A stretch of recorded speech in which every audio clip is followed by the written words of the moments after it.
Hello friends, कैसे हैं आप लोग। आई होप आप लोग का सभी मस्त होंगे, तैयारी भी आप लोगों की अच्छी चल रही होगी।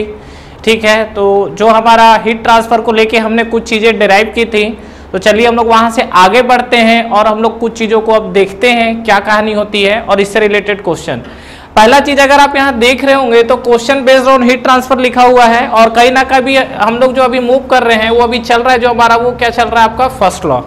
ठीक है, लेकिन एक क्वेश्चन आप एग्जाम में कई बार आपसे एग्जाम से पूछा हुआ क्वेश्चन है। क्वेश्चन क्या है आपका, heat transfer takes place according to. तो अगर हम लोग बात करेंगे कि heat transfer takes place according to तो क्या हो जाएगा, तो देखिए ये हम लोग जब सेकंड लॉ में मूव करेंगे तो वहां पर हम लोग बात करेंगे तो ध्यान रखिएगा कि केवल हीट बोलने से काम नहीं चलेगा। अगर हमारे से पहला क्वेश्चन बोलता है यही कि heat transfer takes place according to, तो वो आपका क्या होगा, फर्स्ट लॉ नहीं आएगा, सेकंड लॉ आएगा। ध्यान रखिएगा क्यों, क्योंकि जो हमारा जो फर्स्ट लॉ होता है उस फर्स्ट लॉ के साथ क्या कहानी होती है, जो हमारा फर्स्ट लॉ है अगर आप उसमें देखेंगे तो केवल हमने हीट के बारे में बात किया है, उसमें कहीं भी आपका डायरेक्शन को लेके कोई भी चीजें डिफाइन नहीं है। मतलब जो आपके डायरेक्शंस की बात हो रही है, डायरेक्शन आपका कहीं भी कुछ भी डिफाइन नहीं था फर्स्ट लॉ में। ये डायरेक्शन को डिफाइन करने के लिए ही सेकंड लॉ आया हुआ था। तो पहला क्वेश्चन अगर आपसे ये पूछे कि heat transfer takes place according to, तो वहां पर हम लोग क्या लिखेंगे, that is the zeroth law. Sorry, zeroth law, first law, second law, third law, ये आपको ऑप्शन मिलेगा। आपको आंसर क्या देना है वहां पे, सेकंड लॉ। ठीक है, अब देखिए यहां पर ये आपका हीट ट्रांसफर पे बेस्ड क्वेश्चन है। ये जो मैंने अभी 3 क्वेश्चंस लिखे हुए हैं, ये तीनों आपके क्या है, एसएससी जेईई के क्वेश्चंस है। ठीक है, ये 2018 का आया हुआ है और ये 2017 के क्वेश्चन है। तो एक बार देखिए, देखते हैं क्या किस तरीके से क्वेश्चंस पे ट्विस्ट करता है। तो पहला देखिए जो क्वेश्चन आपको दिया हुआ है, a insulated box containing of 0.5 kg of gas having C V दिया हुआ है, falls from balloon 4 kilometre above the earth surface, the temperature rise of this gases when the box hit the ground. ठीक है, पहला काम क्या करना है, वीडियो को पॉज करना है। पॉज करने के बाद क्वेश्चन को सॉल्व करिए। सॉल्व करने के बाद ऑप्शन बताइए कौन सा ऑप्शन करेक्ट होगा, उसके बाद फिर हम लोग मूव करेंगे। तो आई होप आप लोग वीडियो पॉज करके ट्राई कर चुके होंगे और आप लोगों का राइट ऑप्शन बिल्कुल आया होगा। तो अब देखते हैं हम लोग कहानी क्या है, क्या बोल रहा है। एक आपका इंसुलेटेड बॉक्स है, तो एक हम लोग मान लीजिए हमारा इंसुलेटेड बॉक्स है ये वाला। इसमें क्या बोल रहा है कि गैस भरी हुई है और जो गैस भरी हुई है इसका मास कितना है, इसका मास है 0.5 kg। ठीक है, तो ये आपका है 0.5 kg। अब देखिए क्या बोल रहा है, ये जो गैस है इसकी सीवी है, तो सीवी आपको 0.98 दिया हुआ है, फॉल्स फ्रॉम बलून। ठीक है, मतलब इसको पैराशूट बलून से उठा के ले गए हैं। अब ये गैस को क्या कर रही है, जो कंटेनर इसको क्या है हम लोग फ्री छोड़ दिए हैं। ठीक है, और जब फ्री छोड़े हैं तो कहाँ से, 4 kilometre above the earth surface. तो ये आपका जो अर्थ सरफेस है, यहाँ से इसका रेफरेंस प्लेन से हाइट कितना होगा, डेट इज द 4 किलोमीटर। कहानी क्लियर है। अब इसको यहाँ से हमने क्या किया है, ड्रॉप किया है अबव द अर्थ सरफेस। अब क्या बोल रहा है कि the temperature rise of the gas when the box hits the ground. देखिए जब यहाँ ये नीचे मूव करेगा, तो नीचे मूव करेगा तो 2 चीजें होंगी। पहला चीज, एयर का फ्रिक्शनल रेसिस्टेंस आएगा, बट उसको हमको कंसिडर नहीं करना है क्योंकि क्या बोल दिया, इंसुलेटेड बोल दिया है।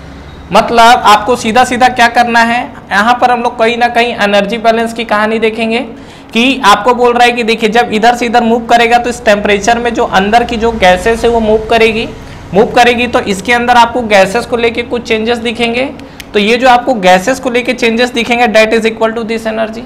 मतलब यहाँ से जब नीचे मूव किया तो पहले ये बताइए कि जब गैस यहाँ पर था तो इसके पास कौन सी एनर्जी थी, जब गैस हाइट पे था तो हाइट पे रहने के बाद कौन सी एनर्जी आती है, that is the potential energy. तो पोटेंशियल एनर्जी आप लिखोगे तो कितना आएगा, ये आपका आएगा mgh। ठीक है, ये आपका इस प्लेन पे, मतलब इस रेफरेंस पॉइंट पे जो आपकी एनर्जी थी, that is the potential energy, वो कितना था आपका mgh। तो अभी मैं इसको पोटेंशियल एनर्जी फिलहाल लिख रहा हूँ। और जब ये आपका नीचे की तरफ मूव किया तो ये बॉक्स आपका नीचे की तरफ आया, तो यहाँ पर आपकी पोटेंशियल एनर्जी तो 0 हो गई, लेकिन यहाँ कुछ ना कुछ क्या हुआ, हीट ट्रांसफर हुआ है। तो यहाँ पर हम लोग लिखेंगे क्या, that is equal to heat transfer. ये हमने क्या लिखा हुआ है, हीट ट्रांसफर। अब देखिए क्या कहानी होने वाला है। अगर हम लोग इस पे बात करें तो जो पोटेंशियल एनर्जी है, पोटेंशियल एनर्जी हमारे साथ क्या होगा, mgh होगा। तो ये अगर आप देखोगे तो क्या होगा, mgh कहाँ से हुआ, ये आपका mgh जो आपका है, हीट ट्रांसफर की बात करेंगे तो आपका इसमें हीट ट्रांसफर कितना हो जाएगा, ये आपका हो जाएगा mcv/dt। यही तो होता है आपका हीट ट्रांसफर। अच्छा, बात है गैस के लिए, तो गैस के लिए देखिए आपका Cp Cv दोनों होता है और अलग अलग वैल्यू होती है। तो यहाँ पे आपको दिया हुआ है कंटेनर आपका क्या एक वॉल्यूम इसका फिक्स्ड है, वॉल्यूम चेंज नहीं हुआ है। तो यहाँ पर हमने जो स्पेसिफिक हीट का कंसिडर किया हुआ है वो आपका स्पेसिफिक हीट कैसा बनेगा, कांस्टेंट वॉल्यूम पे। अब देखिए कहानी, यहाँ देखोगे तो कहीं ना कहीं मास की कहानी आपकी कैंसिल है, ठीक है। अब अगर हम लोग आगे बढ़े तो हमको निकालना क्या है, हमको फाइंड आउट करना है dt। तो अगर आप यहाँ से dt निकालोगे तो dt इक्वल टू फाइनली आपको क्या मिलेगा, ये आपको मिलेगा GH डिवाइड बाई C/V, ठीक है। अब देखो यूनिट का अच्छा खासा ध्यान रखना, नहीं तो निपट जाएगा आदमी, ठीक है। क्या जी कितना है हमारे पास, ये आप 10 रख लो, 9.81 रख लो, आपकी इच्छा है, ठीक है। जितना आपको श्रद्धा लगे उतना रखो, वो आपको वैल्यू में बहुत ज़्यादा वेरिएशन नहीं आएगा। h हाइट कितना हमारे पास, हाइट है 4 किलोमीटर, तो हाइट कितना रखना है, 4 रखूँ कि 4000 रखूँ। ये जो 4 किलोमीटर है ये याद रखना कि जब CV और ये सब जो G वगैरह चल रहा है सब आपकी स्टैंडर्ड यूनिट SI यूनिट क्या है, सब मीटर में चल रही है। तो यहाँ पर आपको क्या रखना पड़ेगा, डेट इज द 4000। CV की वैल्यू अगर आप देखोगे तो 0.98, देख रहे हो CV की वैल्यू 0.98 क्यों दिया है, क्योंकि आपका टर्म्स इजी कैंसिल हो जाए। अगर आप 10 भी रखते तो कोई दिक्कत नहीं था। तो फाइनली जब सॉल्व करोगे तो ये देखो इसकी यूनिट बताओ 0.98, इसकी यूनिट क्या है 0.98, आपने क्या लिखा है यहाँ, किलो जूल, ठीक है। इसको आपको किस में कन्वर्ट करना पड़ेगा, जूल में, तो इंटू 1000 कर दिया हमने। अब देखिए क्या कहानी होगा, तो अगर आप इसमें अब देखोगे तो ये आपका कहीं ना कहीं इसकी कहानी कैंसिल है, और 0.98 और ये आपका 9.81, तो कितना 10 टाइम्स कटेगा, तो ये आपका फाइनली देखोगे तो कितना आ रहा है dt, that is the 40 kelvin. Kelvin क्यों आ रहा है, टेम्परेचर डिफरेंस है, डिग्री सेल्सियस लो केल्विन लो, एक ही बात है। यहाँ तो केल्विन दिया है, अगर डिग्री सेल्सियस भी देता तो क्या फर्क पड़ रहा था। टेम्परेचर डिफरेंस के लिए आपको बिल्कुल डिग्री सेल्सियस और केल्विन में कंफ्यूज होने की जरूरत नहीं है। कंफ्यूज वहां पर हो सकते हो कि जहां पर आपका टेम्परेचर दिया है, और टेम्परेचर की SI यूनिट हम लोग हमेशा क्या मेजर करके चलते हैं, केल्विन लेके चलते हैं, तो उस केस में आपकी ये चीजें होंगी।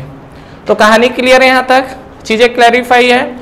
तो इस चीज को ध्यान रखिएगा कि ये आपके देखो ये जो क्वेश्चन था आपको लग रहा है थोड़ा सा क्या अलग, देखो इस तरीके के क्वेश्चंस आप देखोगे तो पहले यूपीएससी के एग्जाम से पूछे हुए हैं, SSC JEE में इस टाइप के क्वेश्चंस दिख रहे हैं। अभी क्या कर रहा है, एक रेफरेंस प्लेन से जा रहा है, वहां से आपको कोई बॉडी उठा के छोड़ दे रहा है, बॉडी नीचे आ रही है और नीचे आने के बाद बोल रहा है कि उसके अंदर चेंजेस क्या है, ठीक है। तो इस तरीके से आपको कहीं ना कहीं इस एनर्जी को बैलेंस करना पड़ेगा, और एनर्जी बैलेंस करने के बाद आपको फाइनली क्या है, टेम्परेचर डिफरेंस निकालना पड़ेगा, ठीक है। तो कहानी क्लियर है यहाँ तक, तो इस चीज को ध्यान रखिएगा। तो ये आपका इसका जो राइट आंसर बनेगा वो आपको क्या बनेगा, डेट इज द 40 केल्विन, ठीक है। इजी था कि टफ था, ठीक है, थोड़ा सा ट्विस्टिंग कहानी में और कुछ नहीं। एक आपको जो एनर्जी बैलेंस है वो एनर्जी बैलेंस आपको सीखना है, ठीक है। अगर आप मैकेनिक्स पढ़ोगे तो वहां भी आपको एनर्जी बैलेंस से रिलेटेड चीजें बताई जाएंगी, तो एनर्जी बैलेंस का अच्छा खासा यूज है, ठीक है। चलिए नेक्स्ट हम लोग आगे बढ़ते हैं। तो ये हमारा नेक्स्ट क्वेश्चन देखो, सेकंड वाला, बताओ क्या आएगा, for which types of process change in internal energy is equal to heat transfer, ठीक है। ये क्वेश्चन कम से कम आपका 4 से 5 बार आया हुआ है, चाहे आप SSC JEE का एग्जाम उठा लो, चाहे आप IAS का एग्जाम उठा लो, ठीक है। और अगर मैं बात करूं तो पहले तो हम लोग इसका आंसर देख लेते हैं। तो ये change in internal energy is equal to किसके हीट ट्रांसफर के बराबर हो रहा है, किस प्रोसेस के लिए, किस प्रोसेस के लिए। तो इसके लिए क्या कहानी करना पड़ेगा, थोड़ा सा हमें स्पेस की रिक्वायरमेंट होगी। हालांकि अगर आपने पहले वीडियो देखा होगा तो उसमें आपने कंप्लीट मैंने अलग अलग प्रोसेस के लिए हीट डिराइव किया हुआ है, लेकिन फिर भी जिन लोगों को लग रहा है कि थोड़ा सा क्या है चल रही चीजें, क्योंकि इससे मैं 2-3 क्वेश्चन डिस्कस करने वाला हूं सिर्फ इसी क्वेश्चन से, तो बेटर है कि एक बार मूव करते हैं। तो change in internal energy is equal to heat transfer किस प्रोसेस के लिए बोल रहा है। तो पहला चीज हम लोग प्रोसेस के लिए देख चुके हैं क्या, कि हमारा जो फॉर्मूला होता है वो डेल क्यू इक्वल टू क्या होता है हमारे पास, D you plus del of W, यही तो होता है, ठीक है। अब क्या बोल रहा है इस कंडीशन पे, the change in internal energy is equal to heat transfer, मतलब change in internal energy equal to heat transfer. अब ध्यान से देखिए यहाँ पे आपको क्या बोल रहा है कि आपका जो which change in internal energy है वो हीट ट्रांसफर के इक्वल जाना चाहिए। हीट ट्रांसफर के इक्वल जाने का मतलब कहीं ना कहीं क्या होगा, क्या होगा बताइए, इस टर्म्स को जीरो करना पड़ेगा।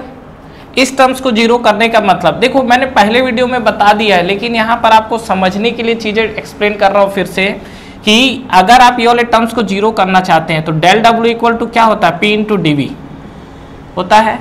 मतलब एक चीज तय है कि अगर मैं प्रोसेस को कांस्टेंट वॉल्यूम घोषित कर दूं, अगर मेरा वॉल्यूम कांस्टेंट हो जाए तो डीवी क्या मिल जाएगा, 0। और अगर डीवी 0 मिल गया तो कहानी खत्म है। फिर कैसे, इसको उठा के रखे डेल डब्ल्यू 0, तो इस कंडीशन में आपको क्या मिल जाएगा, ये आपको मिल जाएगा del q equal to d u. कहानी ठीक है। तो ये आप देखोगे तो कौन सा प्रोसेस आपको दिख रहा है, that is the constant volume. और कांस्टेंट वॉल्यूम हमारा कौन सा प्रोसेस होता है, that is the isochoric process. ठीक है, तो इस चीज को ध्यान रखिएगा कि ये जो आपका प्रोसेस है तो ये आपका कांस्टेंट वॉल्यूम चल रहा है, और कांस्टेंट वॉल्यूम को हम लोग क्या बोलते हैं, आइसोकोरिक प्रोसेस। ठीक है। अच्छा, इसका नेक्स्ट क्वेश्चन जो आया हुआ है, for which types of process change in enthalpy is equal to heat transfer. ये आपका अगला क्वेश्चन है, change in enthalpy is equal to heat transfer. मतलब कहीं ना कहीं आपको क्या करना है, आपको ये चीज लेके आना है, del q equal to d h, ये चीज लेके आना है। ये भी आपका बहुत इंपॉर्टेंट क्वेश्चन है। इवन ये अगर 5 बार पूछा तो ये 8 बार पूछा होगा। ठीक है, तो ये आपका किस प्रोसेस के लिए होगा, तो हालांकि हम लोग इस चीज को अभी बहुत ज्यादा यूज करने वाले हैं। तो यहां पर देखो डेल क्यू इक्वल टू मुझे डी एच लाना है, और डी एच हमारा किस तरीके से आ सकता है। अगर हम लोग डी एच की बात करें तो डी एच हमारा किस तरीके से आ सकता है, अगर हम लोग देखें तो क्या होगा।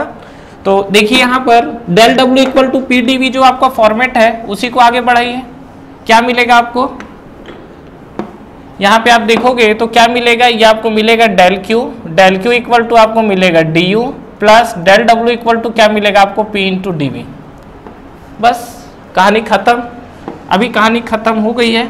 देखो P इंटू डी वी, अगर मान लो यहाँ पे मैं कांस्टेंट प्रेशर रख दूं, अगर मान लो यहाँ पे मैं कांस्टेंट प्रेशर रख देता हूं, तो यहाँ पर डेल क्यू जो मिलेगा, डेल क्यू इक्वल टू क्या मिलेगा, ये आपको मिलेगा d you plus D of p we. लिख सकते हैं क्या ऐसा। देखो यहाँ पर डी कॉमन लेने वाला काम नहीं किया हूं, इसको जस्ट डिफरेंशिएट किया गया है। किस तरीके से, देखिए अगर आपको ये याद है तो d of p v, x y का डिफरेंशिएशन कैसा लिखते हैं हम लोग, P into d v plus V into d p, यही तो लिखते हैं। अब देखो यहाँ पे आपका क्या है, प्रेशर कांस्टेंट है, प्रेशर कांस्टेंट है तो ये वाला टर्म्स आपका 0 हो जाएगा। तो P इंटू डी वी को डी ऑफ पी वी लिख सकते हैं, वही लिखा है हमने। अब आप क्या करोगे, यहाँ पर ये वाला जो आपका डेल वाला फंक्शन है, अगर आप देखोगे तो डेल क्यू इक्वल टू हो जाएगा D और ब्रैकेट पे आपका हो जाएगा U प्लस पी वी। ठीक है, और U प्लस पी वी को हम लोग क्या लिख सकते हैं, H। तो डेल क्यू इक्वल टू क्या आ जाएगा आपको, डी एच। ये कहानी खत्म है यहाँ पर, और that is equal to constant pressure. ठीक है, तो ये भी आपका बहुत ही इंपॉर्टेंट क्वेश्चन है। ठीक है, बाकी ये सब डिराइव हमने थ्योरी में, और इससे भी ज्यादा अपने जैसे जैसे आगे बढ़े थे तो हम लोग को दिख रहा था कि कहाँ कहाँ इसको अप्लाई कर सकते हैं। हीट ट्रांसफर कांस्टेंट प्रेशर पे एमसीपीडीटी होता है, उस एमसीपीडीटी को उठा के रखते हैं तो वैल्यू फिर क्या होती है, टेम्परेचर का जो आइडियल गैस के लिए enthalpy is the function of temperature आता है। ये सब हमने पहले के वीडियो में देखा हुआ है, जहां पर मैंने इसको थ्योरी टोटली एक्सप्लेन किया हुआ है। ठीक है, तो अगर यहाँ पर बोलता है चेंज इन इंटरनल एनर्जी तो आइसोकोरिक आपका बिल्कुल करेक्ट आंसर है। लेकिन अगर आपसे बोलता है क्या यहाँ पर चेंज इन एंथैल्पी के बराबर होगा तो क्या आंसर आएगा इसका, आइसोबैरिक आएगा। कहानी क्लियर। नेक्स्ट क्वेश्चन पे आइए, addition of heat at constant pressure is equal to.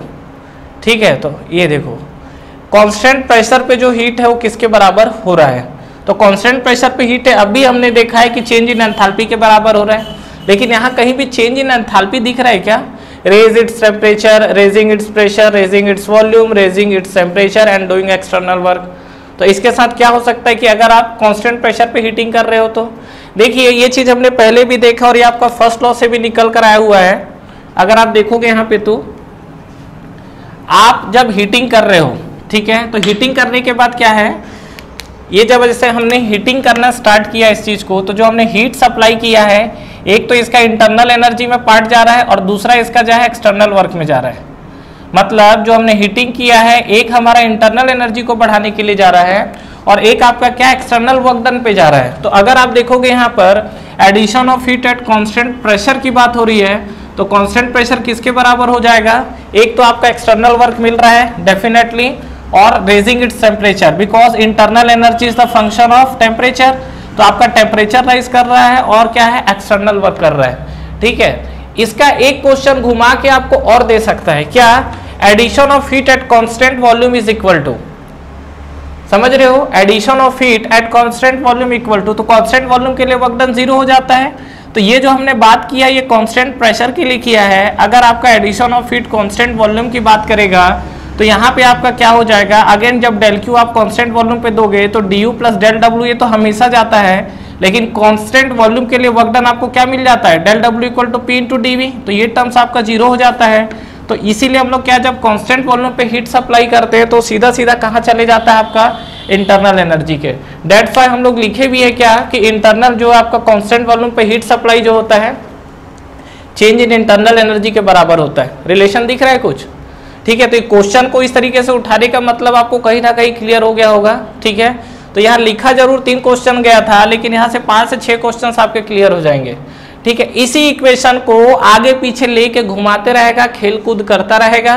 तो इस चीज को समझिएगा, क्वेश्चन के साथ हमको नाचना नहीं है, ठीक है। अपना कंसेप्ट बिल्कुल क्लियर रखना है चीजों को लेके, जो एग्जाम में आ रहा है जितना पूछ रहा है टिक मारिए और आगे बढ़िए। फ्रेंड्स, हमारा ऑनलाइन टेस्ट सीरीज स्टार्ट हो चुका है एसएससी जेईई के लिए, जिसको आप बिल्कुल ज्वाइन कर सकते हैं।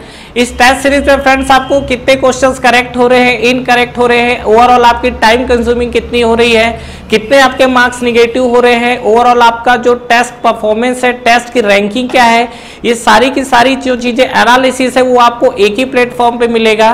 तो बिल्कुल फ्रेंड्स आपको ये टेस्ट सीरीज ज्वाइन करना चाहिए। बिल्कुल अफोर्डेबल प्राइस पे ये टेस्ट सीरीज अवेलेबल है, जो कि आपको नीचे डिस्क्रिप्शन में और फर्स्ट कमेंट बॉक्स पे मिलेंगे। इसके अलावा इस पे फ्रेंड्स अगर आप 10% का एडिशनल ऑफ चाहते हैं तो आप मेरा प्रोमो कोड यूज कर सकते हैं। जो मेरा प्रोमो कोड है वो आपको नीचे डिस्क्रिप्शन पे मिलेगा। तो जब भी आप टेस्ट सीरीज को बाई करें, ये प्रोमो कोड को अप्लाई करें, इस पे आपको 10% के एडिशनल ऑफ मिलेंगे।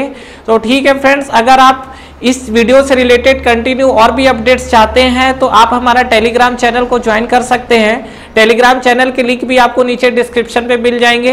तो फ्रेंड्स, इस वीडियो को लाइक करिए, फ्रेंड्स के साथ शेयर करिए और इस चैनल को सब्सक्राइब करिए, बेल आइकन प्रेस करना ना भूलें और एग्जाम्स की आप तैयारी करते रहिए। Wish you all the best.